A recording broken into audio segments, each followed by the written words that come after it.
Hola a todos, bienvenidos a esta discusión acerca del edema cerebral y la hipertensión endocraneana, abordaje y manejo. Les recomiendo ver antes el video sobre fisiopatología del edema cerebral. Todo paciente con edema cerebral y riesgo de hipertensión endocraneana o hipertensión endocraneana establecida debe tener una serie de medidas fisiológicas que van a ayudar a aliviar la presión dentro del cráneo y a mejorar la perfusión cerebral. Estas medidas incluyen: la cabecera debe estar elevada al menos 30 a 45 grados, esto va a facilitar el drenaje venoso cerebral. Igualmente, se debe evitar la colocación de catéteres intrayugulares, ya que pueden obstruir el flujo venoso o generar trombosis intravenosa.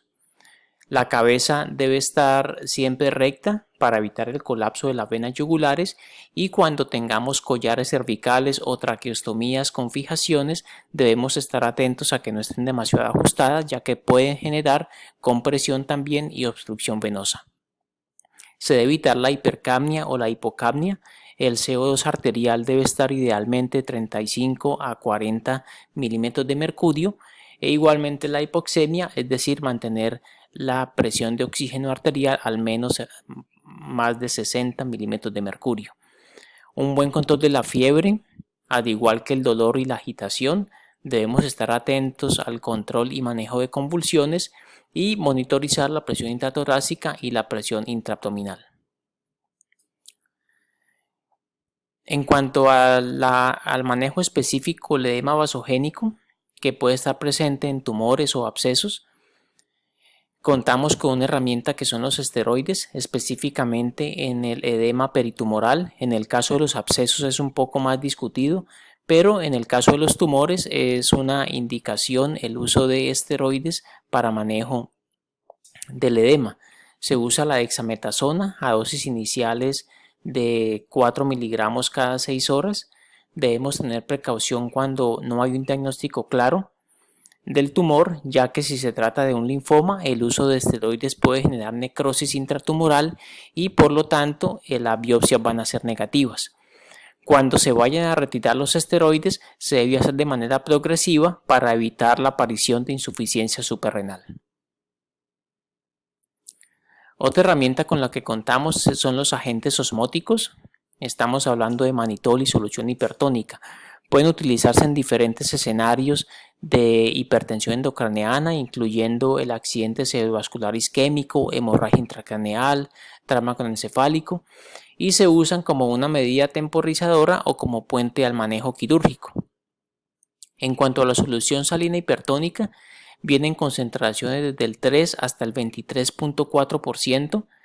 Si la usamos a concentraciones de más del 3%, se debe colocar por una línea central para evitar la flebitis, y se puede usar en bolos versus infusiones continuas dependiendo de la situación clínica y de los protocolos institucionales. Tiene la propiedad de que es un expansor del volumen intravascular, lo cual puede ser útil en pacientes que están hipovolémicos.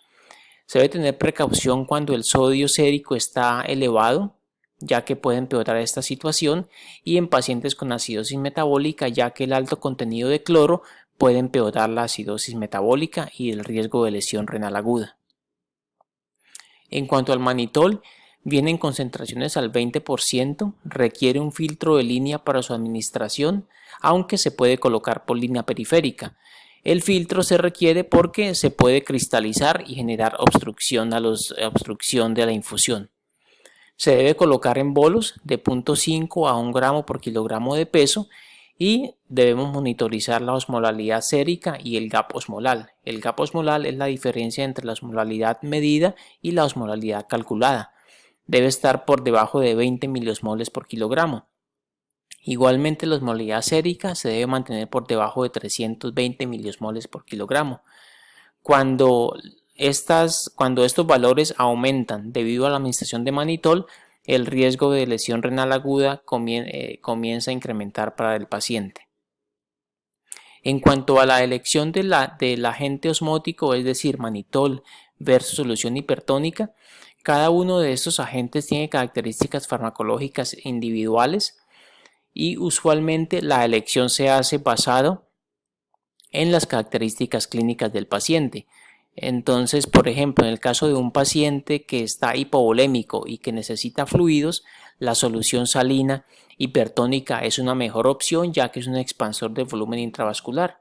El manitol, recordemos que también es un diurético osmótico, por lo tanto puede aumentar la diuresis, la hipovolemia y el riesgo de falla renal aguda e hipotensión.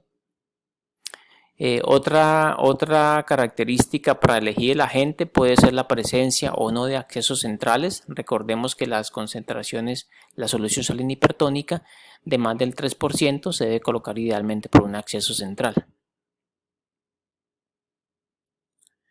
En cuanto a los agentes anestésicos, para el manejo del edema cerebral, cuando buscamos supresión metabólica, se usan dosis más elevadas, dosis mucho más altas comparado cuando se usan estos medicamentos solamente para sedación o para manejo del dolor. Entonces contamos con las benzodiazepinas, especialmente el midazolam, y también contamos con propofol.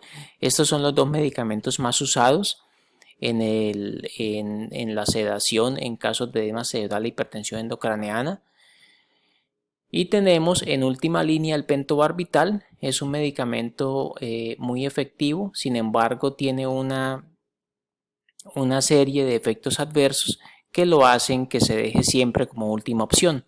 Dentro de estas precauciones a tener en cuenta están la aparición de acidosis láctica debido a que contiene propilenglicol entre sus excipientes, colapso circulatorio, hipotensión, bradicardia, el ilio, inmunosupresión, supresión de la médula ósea. Igualmente, la vida media del pentobarbital después de infusiones prolongadas puede ser hasta de varios días, lo que va a limitar nuestra capacidad para la evaluación clínica del paciente.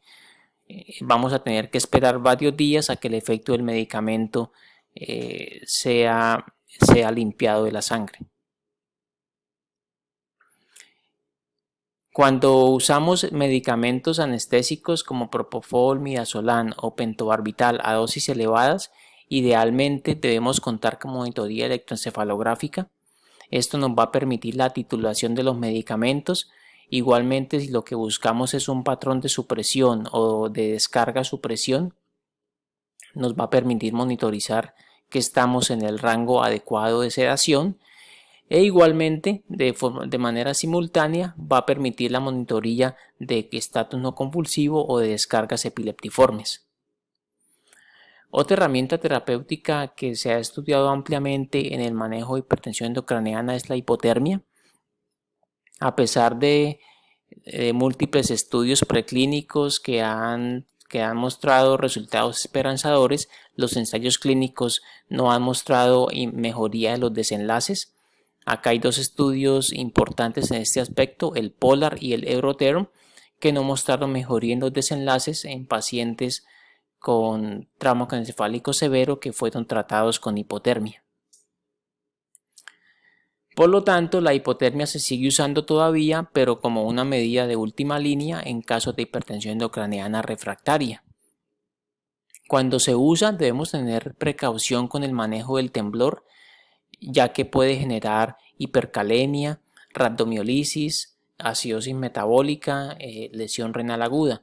Algunas de las herramientas que tenemos para el manejo del temblor están el calentamiento superficial, el sulfato de magnesio, la buspirona, Precedex u opioides. Y recordar que el calentamiento se debe hacer de manera progresiva.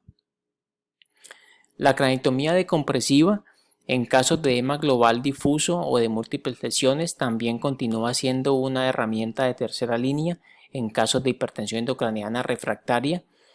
Vemos acá dos estudios importantes en este aspecto, el DECRA y el Rescue ICP en pacientes con trauma craneoencefálico severo, en el cual mostró que la craniotomía decompresiva realmente no mejora el grado de discapacidad de los pacientes. Otro escenario en el cual se ha estudiado es el accidente cerebrovascular isquémico de la arteria cerebral media en algunos pacientes seleccionados con infartos de más de 2/3 del territorio de la arteria cerebral media. La craniotomía decompresiva puede ser una estrategia que mejora supervivencia y disminuye discapacidad a largo plazo. Y acá tenemos un algoritmo con las diferentes estrategias del manejo del edema cerebral y el orden en el que se usan en la práctica clínica de acuerdo a el perfil de evidencia, efectividad y efectos adversos. Gracias y por favor dejen sus comentarios y sugerencias.